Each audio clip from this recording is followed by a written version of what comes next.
ahead. Coming up after this break.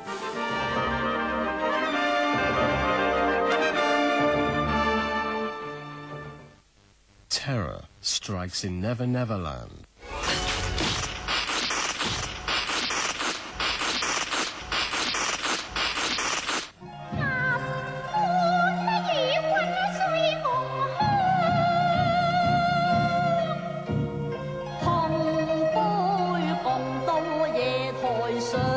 咪住，趁我哋年青力壯，應該捐血救人啊！係噃，捐一次血可以救翻幾個人生命噶噃。好，我哋即刻去紅十字會度捐血，人人齊捐血，關懷遍社群。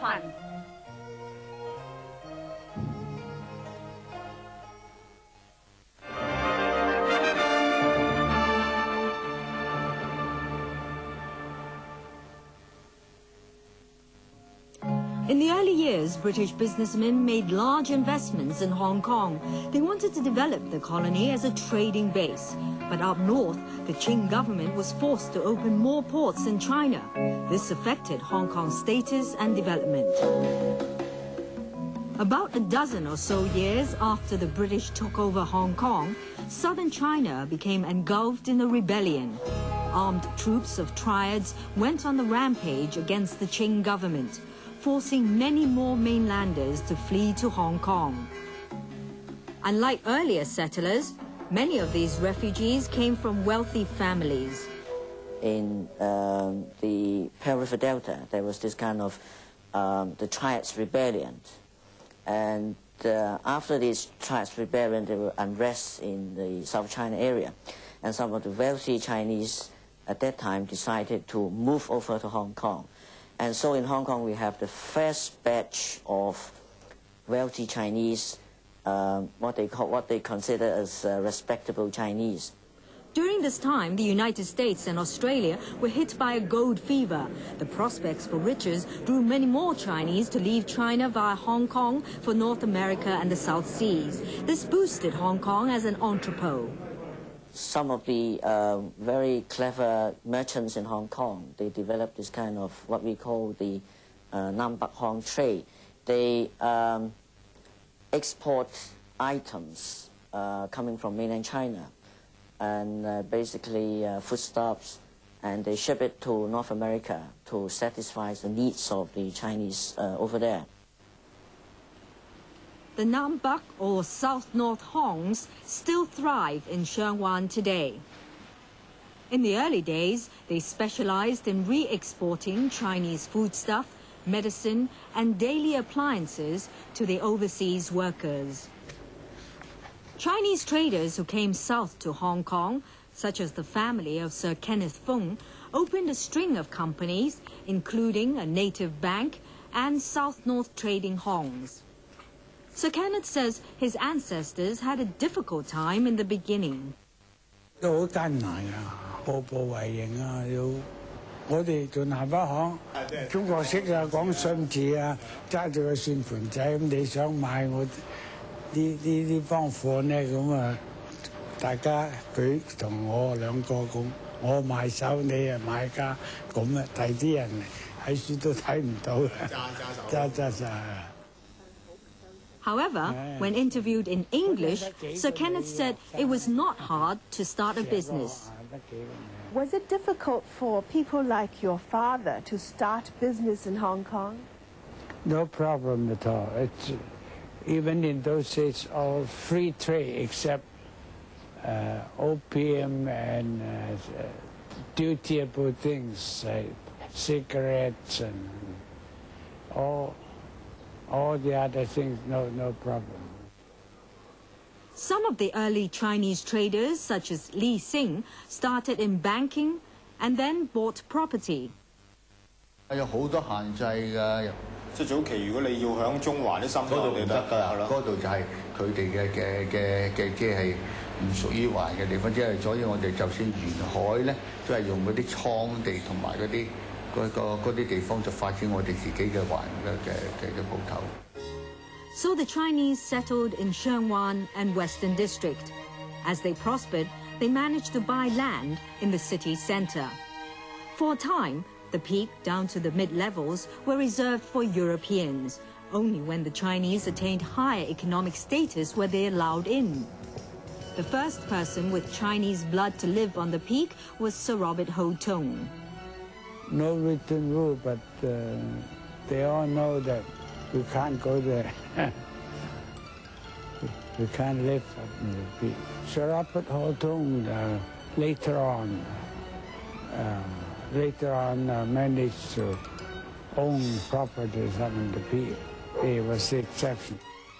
Trailing the Ho Tungs, more and more Chinese started buying land in the mid-levels. My father bought his house in Robinson Road. That's halfway up to the peak. Gradually, traders from China took root and became a force to be reckoned with in Hong Kong. In 1881, the 8th Hong Kong governor, Sir John Pope Hennessy, had this to say. So much of the commercial life is conducted by the Chinese, where the wealthiest merchants are Chinese, where the Chinese possess so much property, where they are the permanent inhabitants, and where 9/10 of the government revenues are contributed by them. The British and some wealthy Chinese lived an affluent lifestyle, but most of the other Chinese still lived in poverty, and the government did little about it.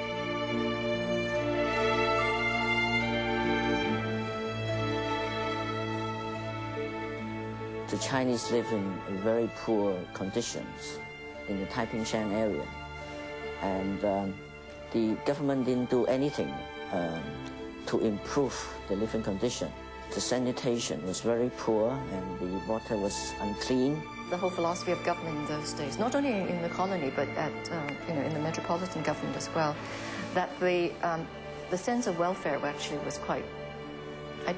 was very, very limited. All right. Secondly, in Hong Kong, it worked on a very tight budget, and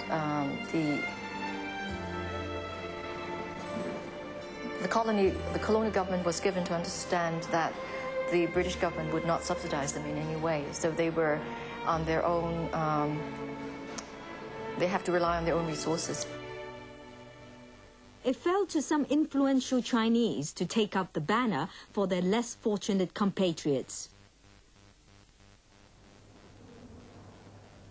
Community leaders led by Li Xing and Leung Wan Hon raised funds to build the first hospital of Chinese medicine. That was the Tung Wah Hospital.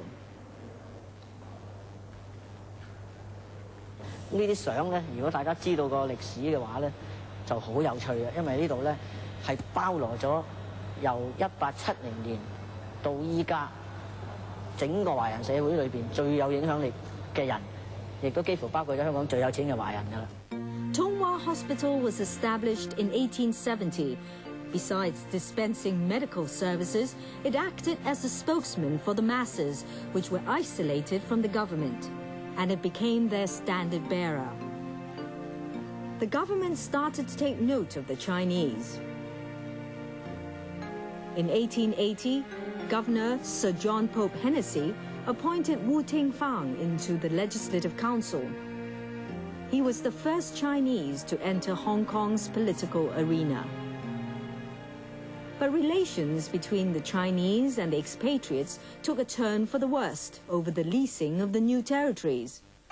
In 1898, Britain forced a weakened Qing government to lease the new territories for 99 years. Beijing acquiesced, but the indigenous rural residents were against the lease and took up arms to resist the British troops.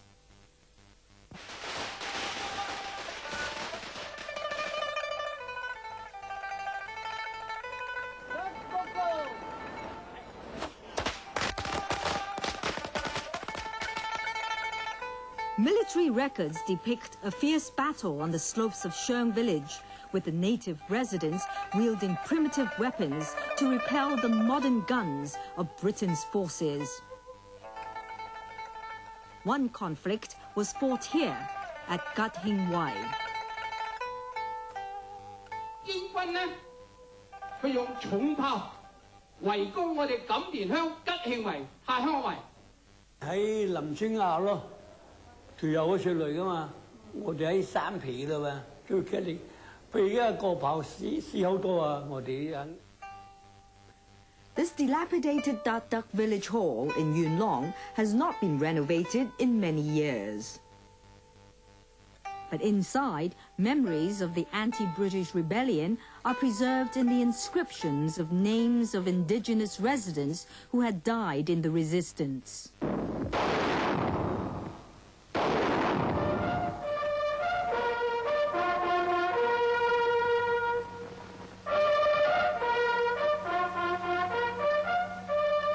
In the 19th century, we changed the face of the world. We cannot lose what we have made. About this time, Dr. Sun Yat-sen was in the throes of his anti-Qing campaign. Dr. Sun went to school in Hong Kong. Those 7 years in the territory influenced his revolutionary thinking. Dr. Sun once said this about Hong Kong. I wonder how it was that foreigners could achieve so much on a barren rock in a span of 70 to 80 years.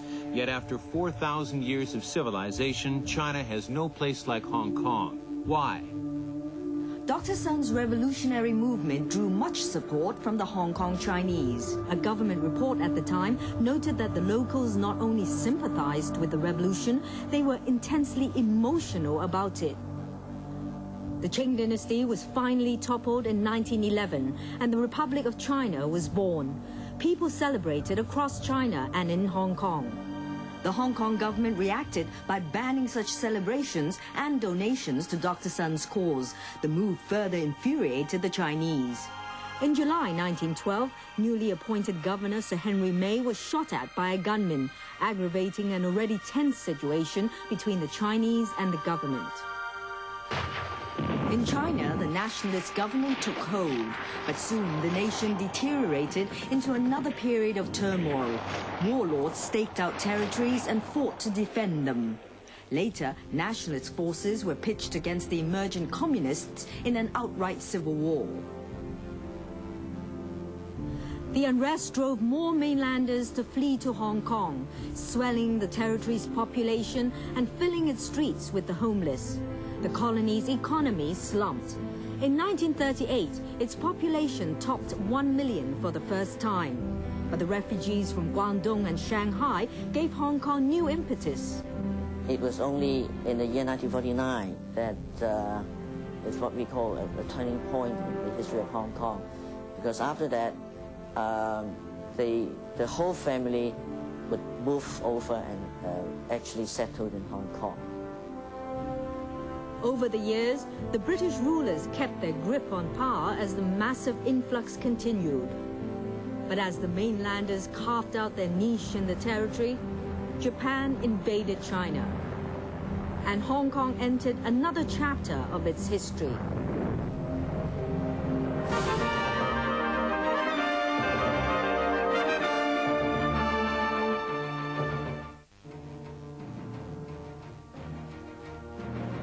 The SAR Day Extravaganza.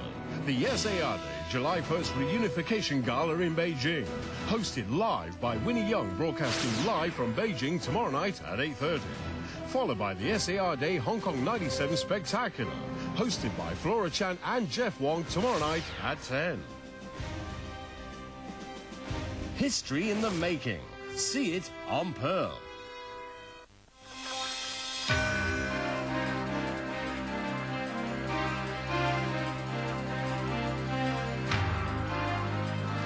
Welcome again to TVB's live handover coverage. Activists for democracy in Hong Kong out in force at Statue Square this afternoon. And Deborah Kahn is there as well, and she joins us now. Hello, Deborah. Hello, Chris. Thank you very much. To continue with our series on democracy, it was not until the 1989 student crackdown in Beijing that Hong Kong people mobilized support for its fight for democracy. Suddenly, hundreds of thousands of people poured onto the street, calling for more rights.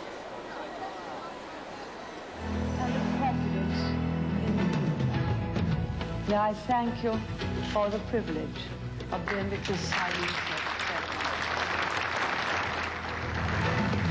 When the Sino-British Joint Declaration was signed between Britain and China in 1984, Hong Kong people were promised a high degree of autonomy.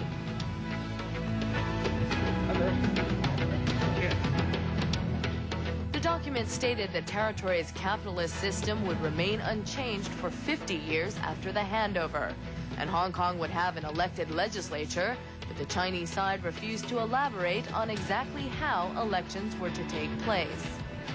I did know that democracy was going to be difficult because I mentioned to the Chinese in December 1983 the likelihood that in the end, before 1997, we would have to have some directly elected seats in the legislature, and they nearly fell off their chairs. They said, this is absolutely out of the question. The Chinese government has never been our enemy. We just want, see, if I look upon them as our enemies, I don't think I will stay in Hong Kong at all. How can I fight that enemy? Democratic Party Chairman Martin Lee was someone who believed he could serve both Hong Kong and China. In 1985, he was elected to represent the legal profession in the Legislative Council, and in the same year appointed to the Basic Law Drafting Committee. The group was handpicked by China to write the territory's mini-constitution. Lee spent 4 years attending meetings in Beijing and Guangzhou. As the months passed, his frustrations grew. Martin Lee found he was a lone voice. He argued that Hong Kong should have direct elections for the Legislative Council in 1988. Fellow drafter and head of the Teachers Union, Sito Hua, was the only one who stood by him. There was a coalition of political groups. I then joined them and talked about it and fought for the introduction of direct election for 1988. That's a starting point for me.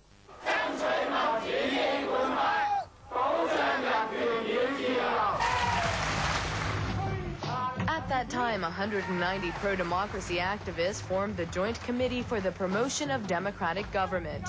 Rallies were held calling for direct elections. The democratic movement was born. Though the group lost their fight for universal suffrage, its course did not vanish.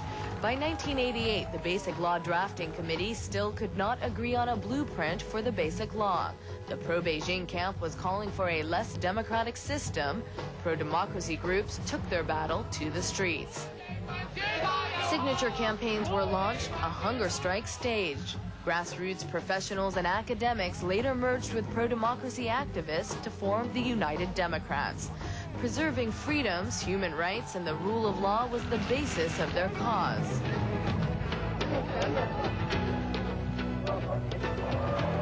It was the student movement taking place across the border that brought many more to their side. Hong Kong people raised money to send thousands of tents and sleeping bags to students. Some even ventured across the border to lend a helping hand. By June 4th, their efforts proved futile. The crackdown shocked millions abroad, but hit especially close to home in Hong Kong.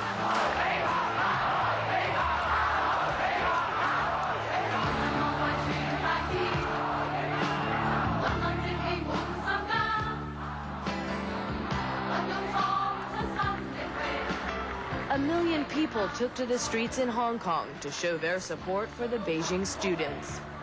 Fighting for democracy took on a whole new meaning. Angry at the Chinese government, fearful for their own futures, pro-democracy activists marched side by side with pro-Beijing groups in the territory.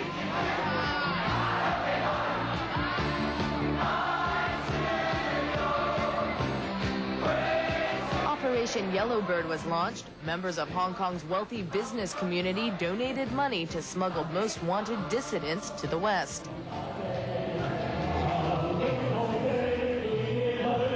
The years passed, the candles were still lit. Thousands turned up, determined those who lost their lives would not be forgotten. 8 years later, and the last June 4th before the handover, Hong Kong people refused to write off that fateful day as a chapter of history. It's not a chapter of the history. is the reality, because we do hope that the Chinese government will address the June 4 movement. The Hong Kong people, they're going to continue their commemoration of June 4 because it is not only important for people from mainland China, it is also a big history event of Hong Kong.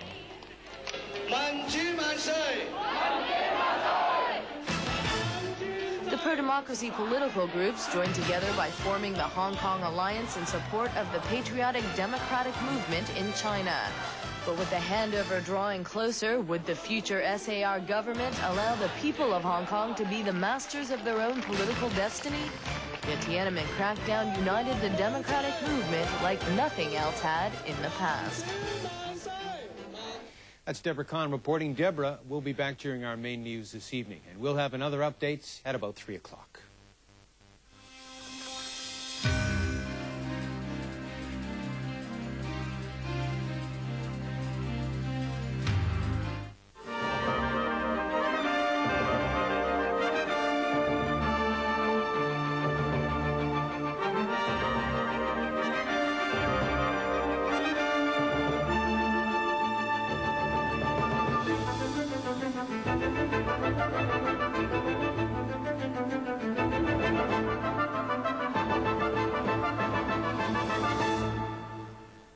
By the First World War, Britain had established the largest empire in history, ruling 1/4 of the world's population. But after the Second World War, the people were awakening to a weakening protector, and they wanted independence. Dozens of colonies severed ties with the empire. Others fought for and won self-government. Only Hong Kong remained as it has been. Why? Were the British being selfish? Was it because Hong Kong people failed to fight for their own rights? In this episode, we examine the situation in Hong Kong, juxtaposing it with those in Malaysia and Gibraltar.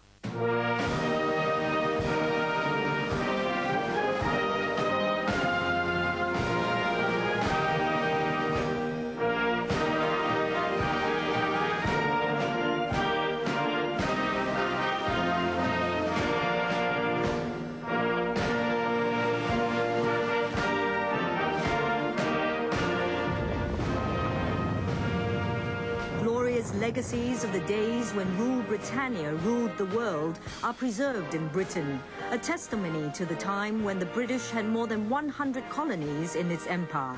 The British always thought they were better. In the British Museum are tens of thousands of artifacts, the cultural relics of 620 million people on 5 continents. They attest to the fact that Britain once ruled 1/4 of the world. The British being protectors against any other threats.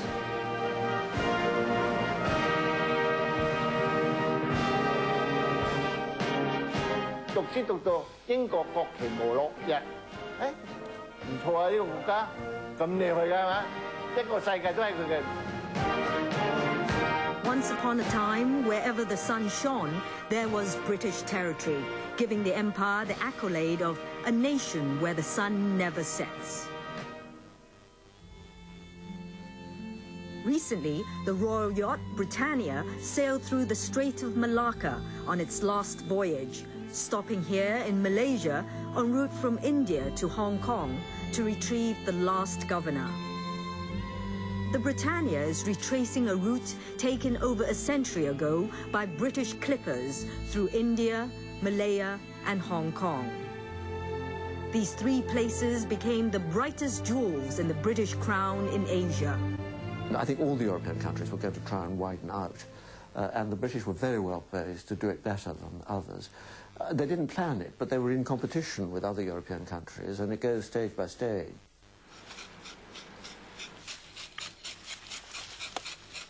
This is a rubber plantation in Ipoh, Malaysia. 50 years ago, half the rubber produced in the world came from here, earning the government hundreds of millions of pounds. Britain had depended on local workers to exploit the resources of its colonies. To facilitate its rule, the colonial government did not interfere in the natives' daily affairs, unless they involved politics, and it provided education and basic amenities. They provide education not because they wanted to see the people here educated, but a reasonably well-educated local population would be able to help in making the administration more efficient. Everything decided for us, for your own good. That's what they say. I decide things for your own good. Of course, they brought law and order. They made roads, they made railways, the postal service, the legal service. These were all the British system. They were doing all this for their own sake, not so much for us. Britain ruled over 400 million people in its colonies of India, Malaya and Hong Kong. In the early years, the people and their governments coexisted without much conflict. In 1939, the Second World War erupted. War in the Pacific has been a bogey threatening the world for many years. The rich possessions of the Western powers are now in mortal danger. In 1941, Japan attacked Pearl Harbor. Washington and London declared war against Tokyo, bringing on the Pacific War. Britain's colonies in Asia became engulfed in the onslaught. These are the first pictures to be shown of Britain's defences in Hong Kong, the Gibraltar of the Far East.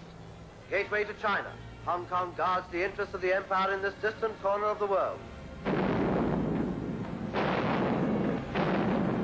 Such wartime propaganda raised hopes in the colonies that Britain could repel the enemy. But Japanese troops marching into Hong Kong took the colony in just 18 days. In the Malay Peninsula, British forces were overwhelmed even though they outnumbered the Japanese. In less than 3 months, all the 100,000 British soldiers surrendered.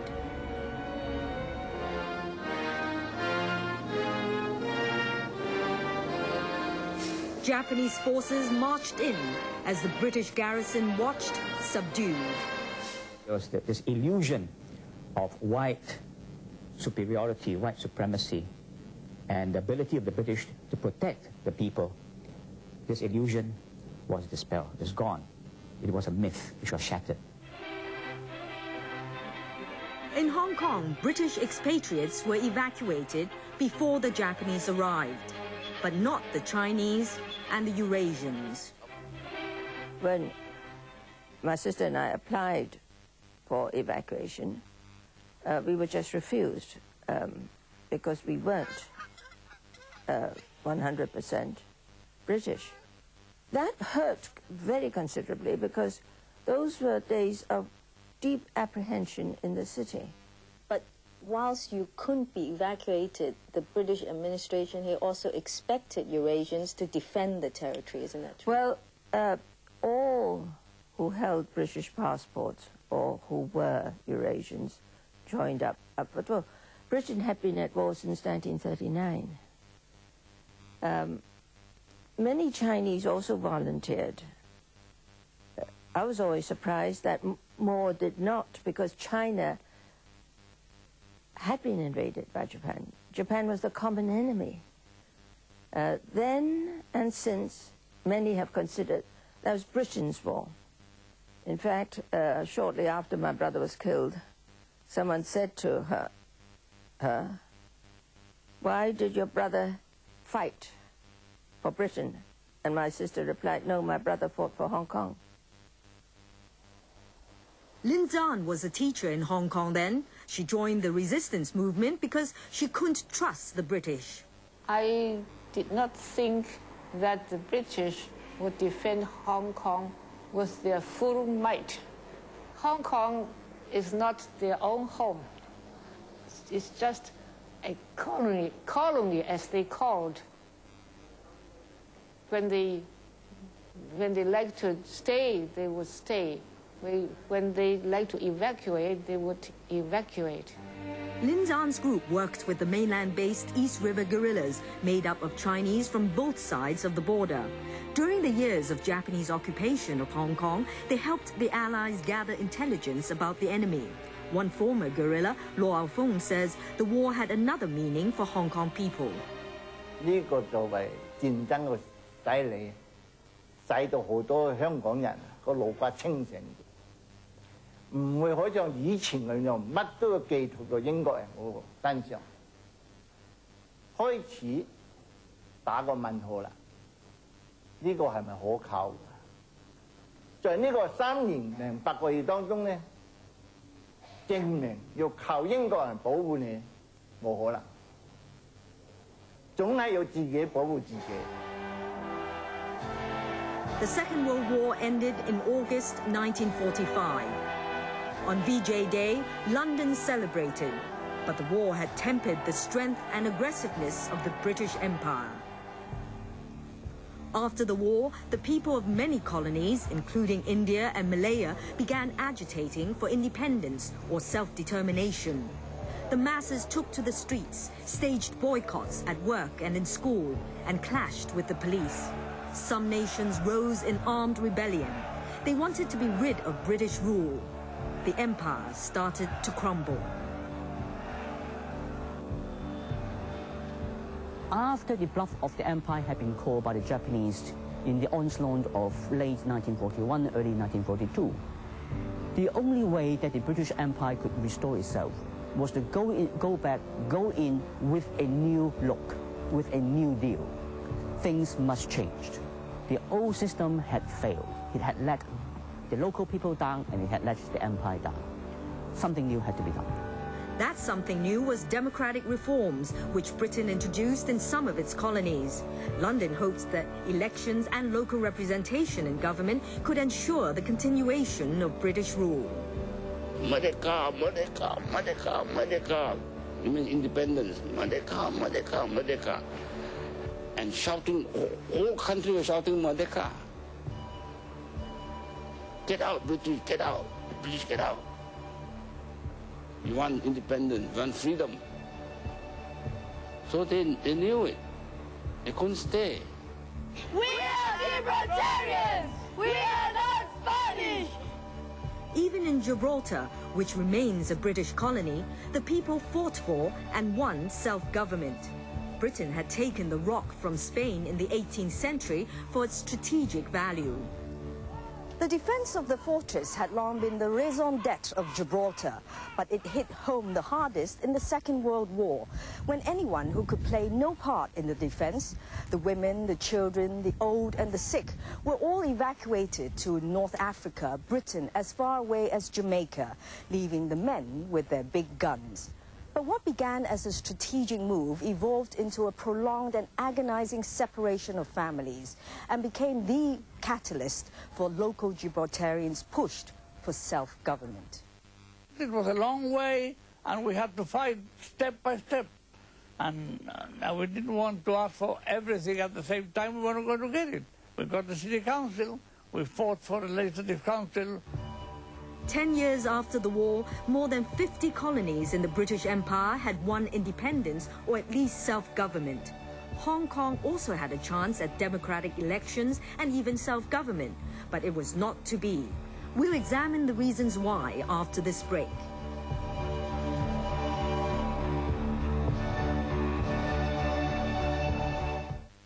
A day to be remembered.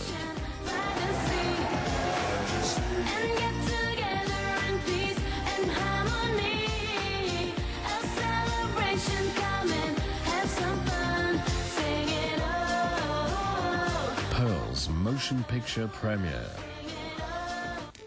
Little by little, with your loving care, with the Community Chest credit card, half of your annual card fee will go to the chest. And every time you use the card, 0.35% of what you spend will be donated to the chest by the bank.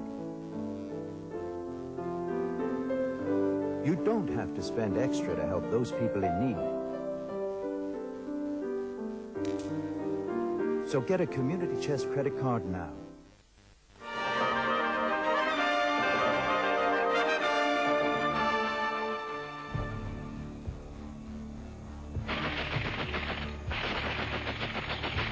In August 1945, Japan surrendered Hong Kong to the Allies. British troops accepted the surrender in a symbolic display of continued British rule over the colony. The The city of Hong Kong waits expectantly for the surrender to be made complete at Government House. The Commander-in-Chief of the colony, Rear Admiral Harcourt, arrives with Admiral Sir Bruce Fraser to accept the surrender. Outside Government House comes the simple and moving ceremony of hoisting the white ensign, while in the harbour below, the Navy gives a 21-gun salute. During the occupation of Hong Kong, Generalissimo Chiang Kai-shek's Kuomintang government had discussed with London about taking back the new territories after the war. Washington had backed the move, but later withdrew its support. Because of that, and the civil war he was fighting against the communists, Chiang decided to put Hong Kong on the back burner and ordered his southern-based forces to sail north via Hong Kong. For the fighting men returning from a long and bitter war, a heartfelt greeting from their own people. Residents cheered as 100,000 KMT troops marched through the streets of Hong Kong. To the British, this was a sign that one day the Chinese government would retake the colony. Several months later, Governor Sir Mark Young, who had been taken prisoner soon after arriving in Hong Kong, returned to his post. His first task was to propose political reforms to the 1.2 million people here. The proposals had been in the works in London during the war. Their aim was to plant a new impression of Britain in the people of Hong Kong, as well as of other colonies such as India and Malaya. Britain hoped that Hong Kong could remain in the empire. Sir Mark publicly declared, His Majesty's government have had under consideration the means by which in Hong Kong as elsewhere in the colonial empire, the inhabitants of the territory can be given a fuller and more responsible share in the management of their own affairs. The only way how Britain or the British Empire could keep Hong Kong British was to make sure that the people of Hong Kong wanted to keep it British. You could not do it by force of arms anymore. How do you make the people of Hong Kong want to keep Hong Kong British? Democratic reform. Give people the right to participate in the management of their own affairs, then they have a stake. And Hong Kong would also continue to provide good government, better government than you have seen in China in the modern period. The proposals called for the establishment of a municipal council with some teeth to oversee Hong Kong's daily affairs, including fire prevention, urban development and sanitation. Even the governor would have no veto power over the council's decisions. 2/3 of the councillors would be elected by the people. Also, the Legislative Council would have more unofficial members. The formula was to give the people the power of self-government. The government publicized the proposals in the media for consultation, but it seemed many people in Hong Kong couldn't be bothered, sending in less than 100 responses. Reporting back to London, Sir Mark said he believed few backed the reforms because people in Hong Kong were expecting China to take over the territory soon, and they'd rather sit on the fence than show any allegiance. In May 1947, soon after his reform proposals were unveiled, Sir Mark Young ended his term, and Sir Alexander Grantham took over as Hong Kong's governor. Major changes were occurring in China. Chiang Kai-shek's Kuomintang forces were on the retreat, and the communists were poised to take power.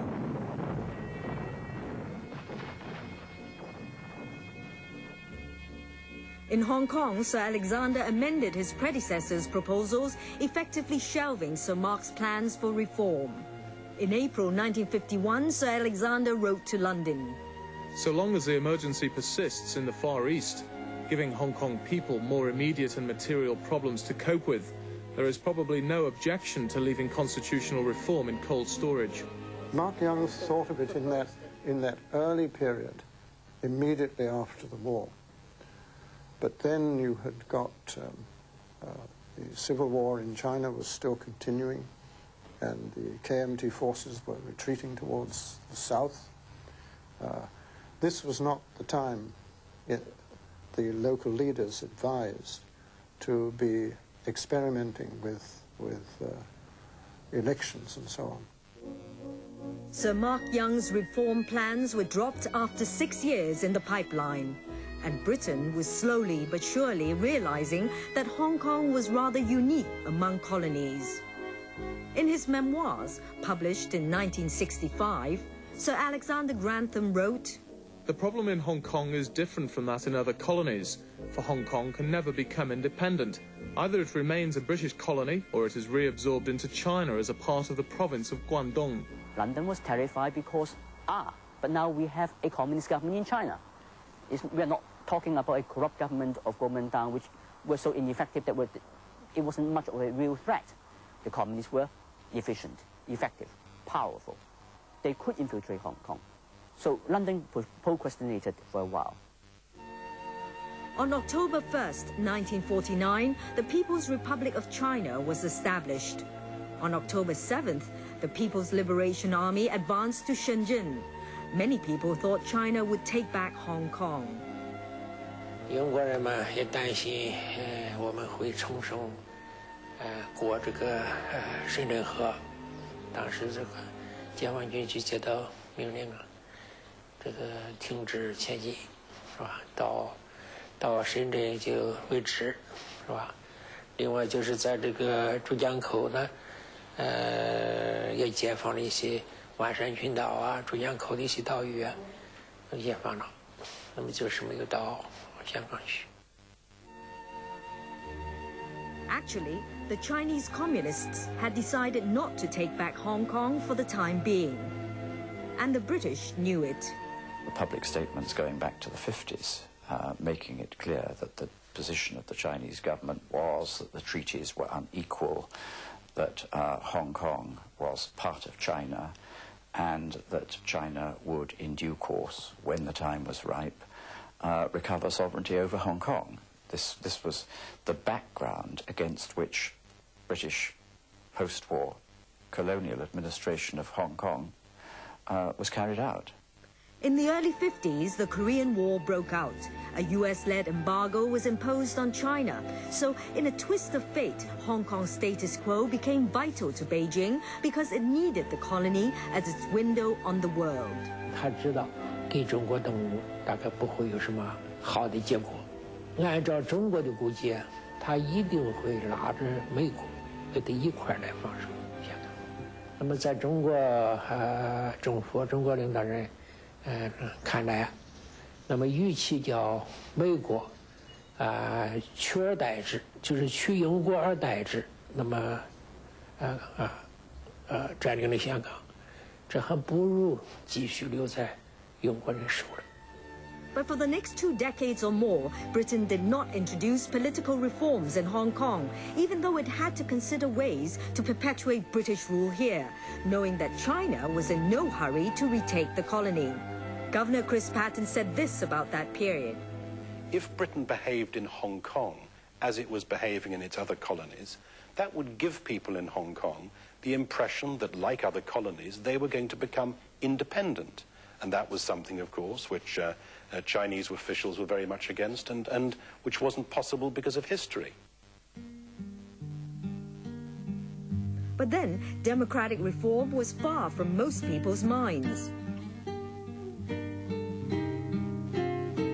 For soon after the communists took power in China, more than 1 million people fled the mainland to take refuge in Hong Kong, and they faced an uncertain future. The people really don't know what happened in the future. Nothing we can do, only that we try to protect ourselves, try to practically make our better life. Life didn't give you any chance to thought about democracy. So-called democracy only so-called intelligent people, they have these kind of ideas. In 1952, Sir Alexander Grantham formally shelved his predecessor's democratic plans. That same year saw the coronation of Queen Elizabeth II, the new ruler of the empire.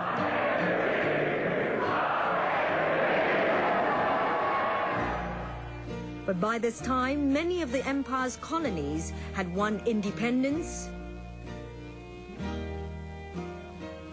or self-government.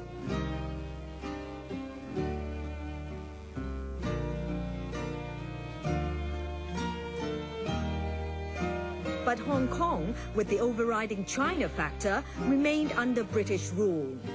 If we introduced democracy and party politics in Hong Kong at that stage, when there was wave after wave of refugees coming into Hong Kong, the government wouldn't be able to get on with the job of finding a home, of creating a home for all those refugees. But by the mid-70s, when for the first time the majority of people living in Hong Kong had been born here, and when you were starting to see the development of an educated middle class, by that stage, there began to be pressure in Hong Kong for greater democracy.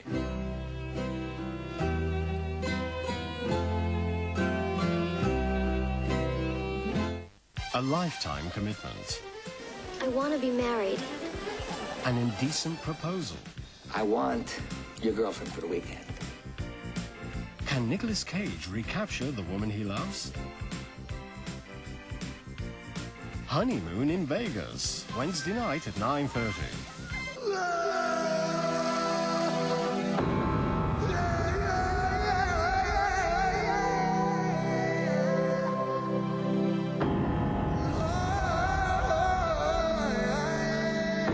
In a fair competition, dirty tricks will not be tolerated.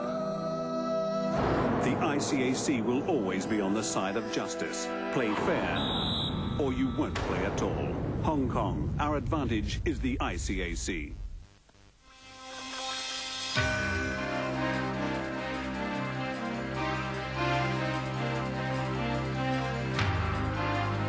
Good afternoon. We hope you're enjoying our special program, The End of an Era. Hong Kong abuzz today, now just 9 hours until the handover. People filling up in Statue Square to see the exhibits. Deborah Kahn now joins us live from there. Deborah? Thank you, Chris. As you can hear, things are really beginning to heat up down here. Behind me, underneath the yellow banner, is where the Professional Teachers Union is holding a protest. What they're protesting against is that their elected members of the Legislative Council will be replaced with a provisional legislature member. As you can hear them chanting in English. And now to continue with part 3 on democracy. Although Hong Kong people were given the chance to vote in 1995, the pleas to uphold democracy soon did not last very long. China announced the fully elected legislature would be disbanded. The pro-China camp's battle started all over again.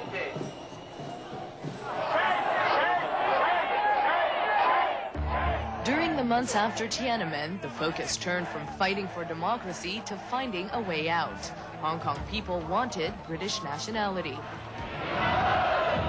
British Foreign Secretary Sir Geoffrey Howe was greeted by protesters during a visit to Hong Kong. Show us moral obligation, give us back our rights, they demanded. But their pleas were shut down on the grounds the UK could not afford to grant several million Hong Kong people British nationality. With Hong Kong residents looking for a foreign country to take them in, the pro-China camp thought it was time to organize its efforts. Now we saw a big problem because we saw the wide gap that developed between the Hong Kong people and the Chinese government after Tiananmen.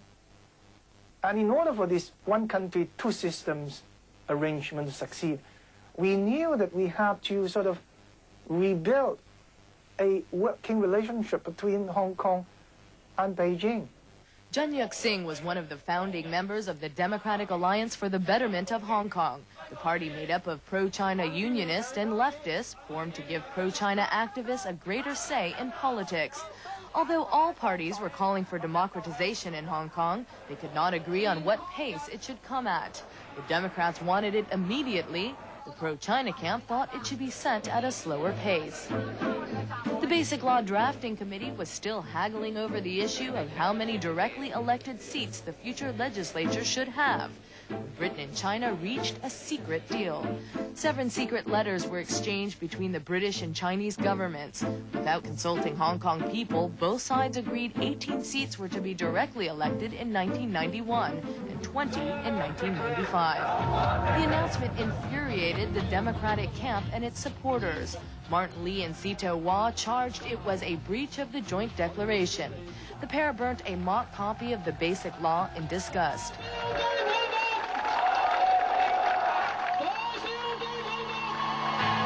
Hong Kong people got a chance to participate in the territory's first direct election. Less than 40% of registered voters turned up at the polls. But the United Democrats swept an overwhelming victory, winning 12 out of the 18 directly elected seats. The rest went to Liberal Party members and independents. The pro-China parties failed to win 1 of the 18. It was Hong Kong's last governor who decided Hong Kong people were ready for democracy. Shortly after Chris Patten arrived in Hong Kong, he unveiled his plans for political reform.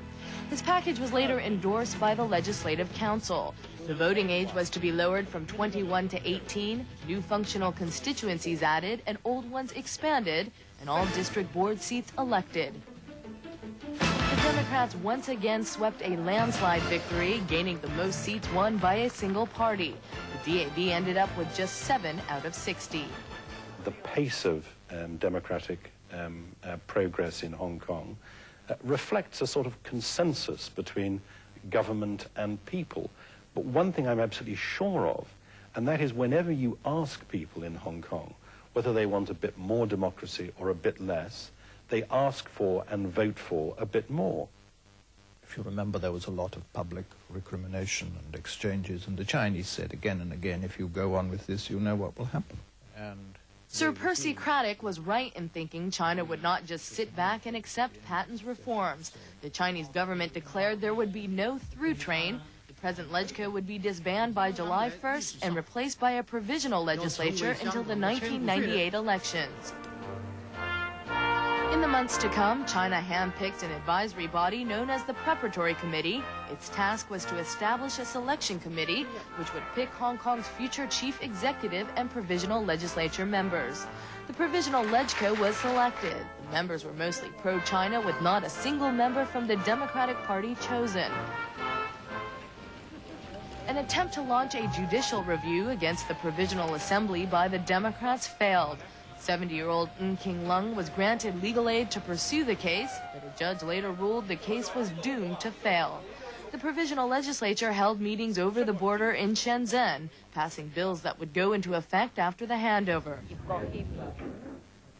Martin Lee spent much of the first few months of 1997 traveling abroad, vying for support from foreign countries. Meeting with the political elite from around the world, he told Western countries that Hong Kong needed their backing in its fight for democracy. Outspoken independent legislators collaborated their efforts for universal suffrage. We are only in support of universal suffrage by one person, one vote. Any other method by limited franchise, we oppose. The Democrats are calling on the future SAR government to amend the Basic Law to allow for direct elections. But the chief executive designate has already turned down the request. Although the Democrats will be ousted from lawmaking decisions after the handover, they have vowed to fight on. Our strength lies in the people. The Hong Kong people have seen us, and from our track record in the past, that ours is the only political party which has consistently been speaking up for the Hong Kong people and in relation to the Chinese government.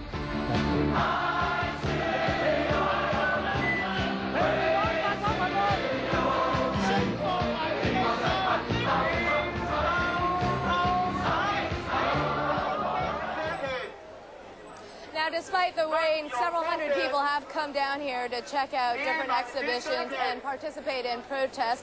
I'll keep you updated throughout the day and evening. Back to you in the studio.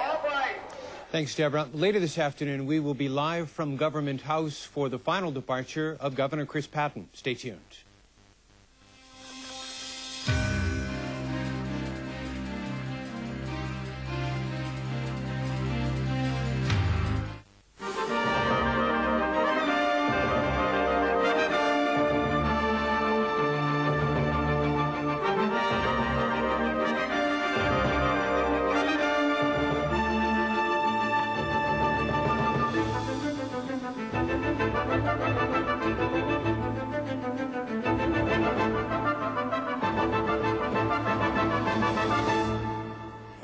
1950s and 60s, many Chinese living in Hong Kong still considered themselves transients, but that didn't stop them from taking to the streets to protest against colonial rule. At one point, riots erupted. So how did the British rule this borrowed place on borrowed time?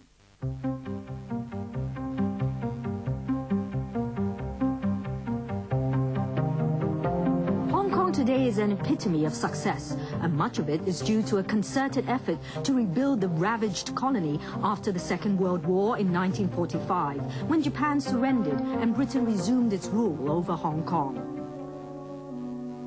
That same year, former Chief Secretary Sir Jack Cater arrived in Hong Kong. When we looked around, electricity needed to be put on, water was not as good as it should be, streets were not tidy and so on, and the whole thing was very down at heel. Another former top official, Dennis Bray, came to Hong Kong in 1950. Our primary concern was with emergency relief, with poverty relief, with relief after squatter fires, with people who really had no means of earning a living. You know, we used to cook food and give it out. We had a relief camp where we could accommodate not very many people, but the few who really couldn't look after themselves. Bray says the government could only help a few because it was strapped for money and resources. Why didn't Britain provide funds? Hong Kong is a British colony. We never had any overseas aid. There was a small colonial developmental welfare fund which did a little work in the new territories. When I say a little, I mean really little. But basically to help to finance public services, we never had anything. Post-war Britain never regained its earlier supremacy. The empire was on the wane, with its colonies such as India and Malaya marching towards independence or self-government. Britain also tried but failed to push political reforms in Hong Kong.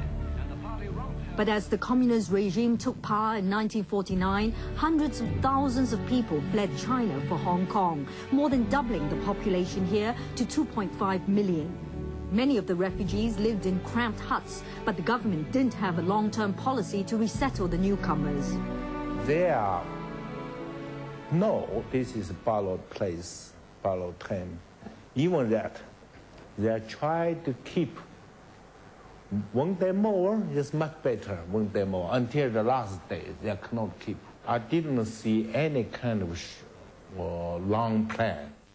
It had been the experience previously that when these massive waves of refugees came to Hong Kong, they didn't stay very long. So they thought, well, you know, give it a year or two, things will settle down, they'll all go back again. But if there was too much welfare activity in Hong Kong, you could simply get more coming in from China, where the conditions were even worse. But it began to be realized that 1949 was different. Still, it took a great tragedy to spur efforts. In 1953, a fire gutted the Sheki Mei squatter area. Overnight, more than 50,000 people became homeless. These first structures of Hong Kong's resettlement program were Spartan concrete cubicles. By today's standards, terrible. But by those standards of that time, they were no worse than the tenement buildings that people were living in permanent accommodation, and a good deal better than the wooden huts with tar paper roof in squatter areas. The early post-war government was stereotypically colonial, as former Chief Secretary Sir David Akers-Jones recalled. There were very few locals at that time, actually, in the senior ranks of the civil service. They were only literally a handful.